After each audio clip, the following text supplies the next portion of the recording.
पालीला आल्यानंतर दर्शन झालं की जेवणासाठी म्हणून हे खास लोकेशन इथे आहे, गद्रे उपाहारगृह. एकदम 70-80-90च्या काळातले जे काही हॉटेल्स होते त्या टाईपचे हे ॲम्बियन्स इथे आहे. आणि मी इथली जी थाळी आहे, जे बऱ्याच लोकांनी मला सांगितलं इथे खूप छान जेवण मिळतं, थाळी रिव्ह्यू करायला आज मी इथे आलो आहे. तर मी तुमच्यावर शेअर करणार आहे माझा एक्सपिरियन्स इथे, काय काय थाळी आहे, काय काय पदार्थ आहेत आणि ते कसे कसे टेस्ट त्याचे आहेत. चला तर मी त्यांना सांगतो थाळी घेऊन यायला.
ओके, तर मी थाळीची वाट बघत होतो. थाळी आलेली आहे. मी एकदा पदार्थ मोजतो किती येते. 1 2 3 4 5 6 7 8 9 10 आणि नंतर वरणभात. सो एक डझनभर 12 पदार्थ याच्यामध्ये आहेत. तर काय काय आहे, कसं कसं आहे मी टेस्ट करतो आहे आणि तसं मी लगेच सांगणार आहे. त्याच्या आधी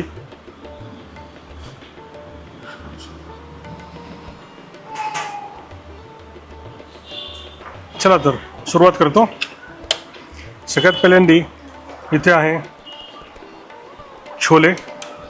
सो उसळ म्हणून जो काही पदार्थ आहे तो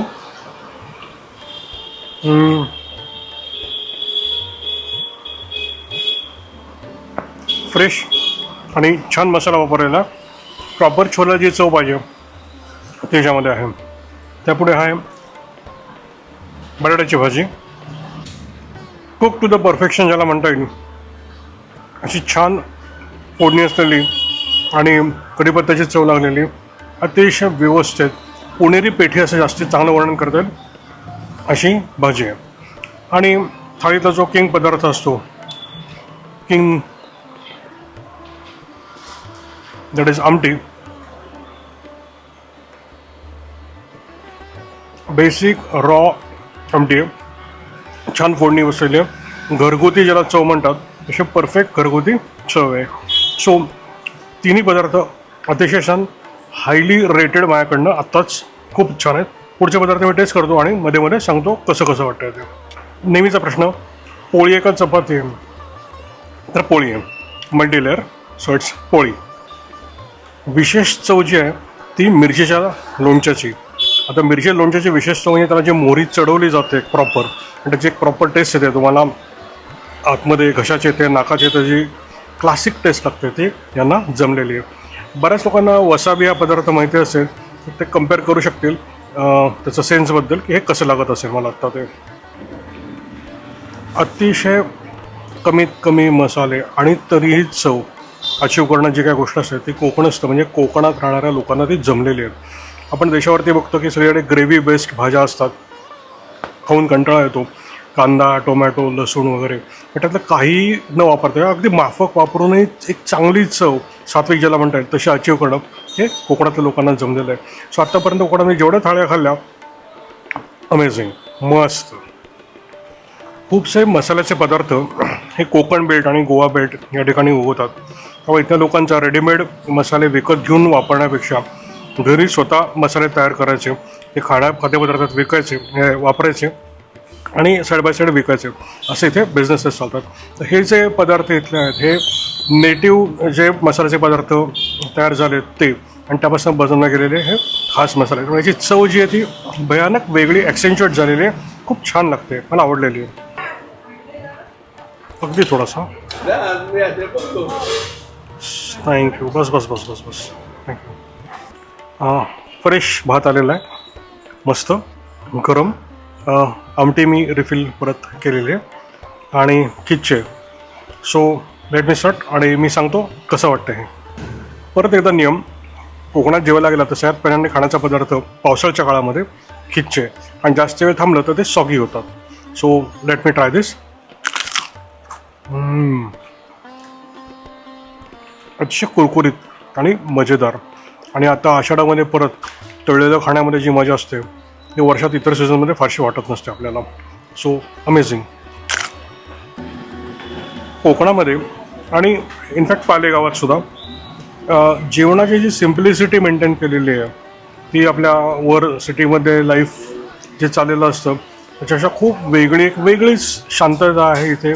माणसं पण खूप छान आहेत इथली आणि जेवण तर अप्रतिम, मस्तच. कोकणात आलो की नेहमी जुनं गाव, जुन्या आठवणी, जुन्या चवी सगळं एक्सप्लोअर करायला मिळतं. आणि पुण्यापासून, मुंबईपासून फार जवळ हे लोकेशन आहे पाली. मला आवडलेलं आहे, भयानक आवडलेलं आहे. ही आमटी टेक्निकली मी त्याला फोडणीचं वरण म्हणेन.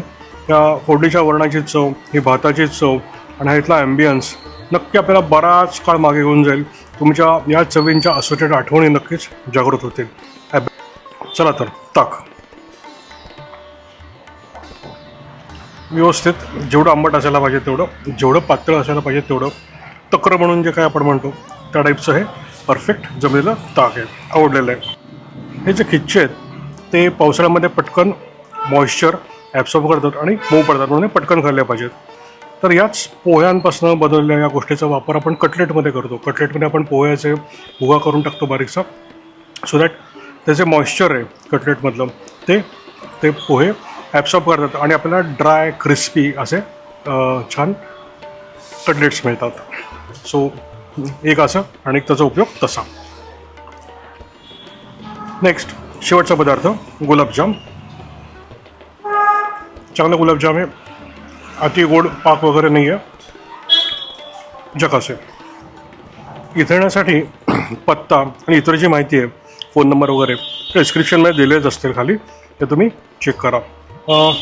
समरी अतिशय छान घरगुती जेवणाची चवी असलेली थाळी आणि मला अतिशय आवडलेली आहे. विशेष पदार्थ म्हणजे आमटी मला जास्ती इथे आवडलेली आहे आणि छोले पण छान होते, कारण लोकल मसाले त्यांनी वापरले तिथले. ओव्हरऑल माझ्याकडनं परत मिलियन, झिलियन, ट्रिलियन काय असेल तेवढे स्टार्स. नक्की इथे यायला पाहिजे अशी ही जागा आहे. तर मी मित्रगुरू साइन ऑफ करतो या थाळीवरनं. परत भेटूया लवकरच दुसऱ्या एका थाळीमध्ये.